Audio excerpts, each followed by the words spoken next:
झारखंड सहायक अध्यापक संघर्ष मोर्चा के तहत 10 मार्च 2024 को झारखंड के सीएम श्री चंपई सोरेन जी को गिरिडीह विधायक सुदीप भाई सोनू जी के नेतृत्व में, विधायक विनोद सिंह जी के नेतृत्व में एक ज्ञापन सौंपा गया है। इस ज्ञापन के जरिए वेतनमान के साथ साथ 12 तरह का मांग किया गया है।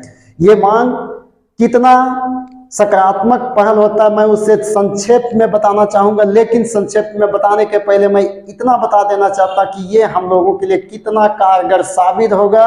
हाय गाइस, सबसे पहले सभी सहायक अध्यापकों को जोहार नमस्कार। जैसा कि आप लोग सभी जानते हैं कि अभी हमारे झारखंड में सहायक अध्यापक का मुद्दा जो है सो बहुत लंबे अरसों से और बहुत हॉट तरीके से चलता आ रहा है। तो यदि आप अच्छे और लेटेस्ट न्यूज को जानना चाहते हैं तो please subscribe my YouTube channel.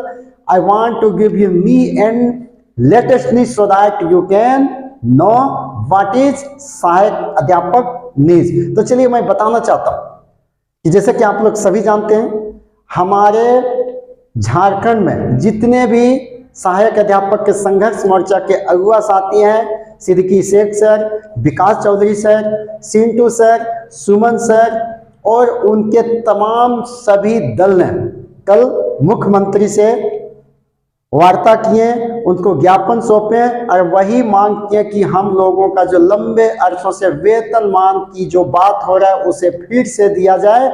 लेकिन वेतनमान नहीं दे सकते तो हमें समतुल मानदेय दिया जाना चाहिए। लेकिन मैं सबसे पहले आपको दिखाना चाहता हूं कि इस मांग में क्या क्या सौंपा गया है, तो थोड़ा सा इस पे ध्यान दें। ज्ञापन में बोला गया है सूबे के सभी सहायक अध्यापकों को वेतनमान एवं राज्यकर्मी का दर्जा दिया जाए,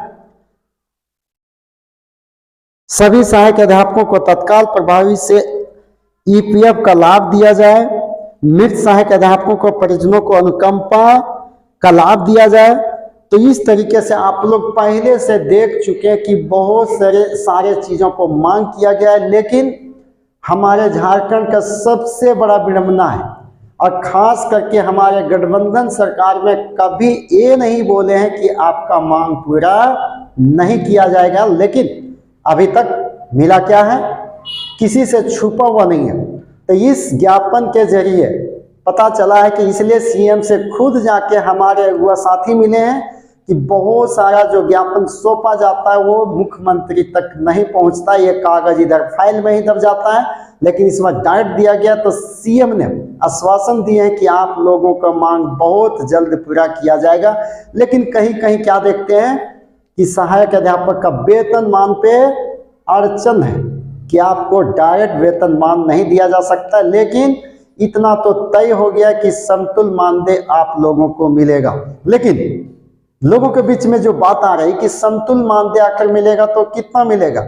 चलिए, अगर आप वेतनमान नहीं दे सकते, आपको पता है कि झारखंड में सभी जितने भी सहायक अध्यापक हैं वो झारखंड का प्योर झारखंडी है, यहाँ का बेटा है और 20 वर्षों से शिक्षा का अलग जगाते आ रहे हैं। और इतना अच्छा शिक्षा को अलग जगाए गांव में, फिर भी उनको अच्छे से वेतनमान ना मिले तो ये सही चीज हम झारखंडियों के लिए नहीं है। इसलिए मैं युवा साथी से एक बार कहना चाहूंगा कि आप समतुल मानदेय पे बात कीजिए, लेकिन वेतनमान से कम बिल्कुल नहीं होना चाहिए।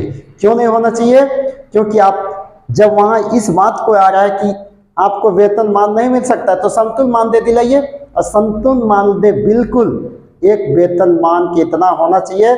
इसलिए सभी अगुआ साथी पे हमारे जितने भी सहायक अध्यापक उनको विश्वास है कि आने वाले ये अगुआ साथी जरूर सहायक अध्यापक का मांग को पूरा करेंगे।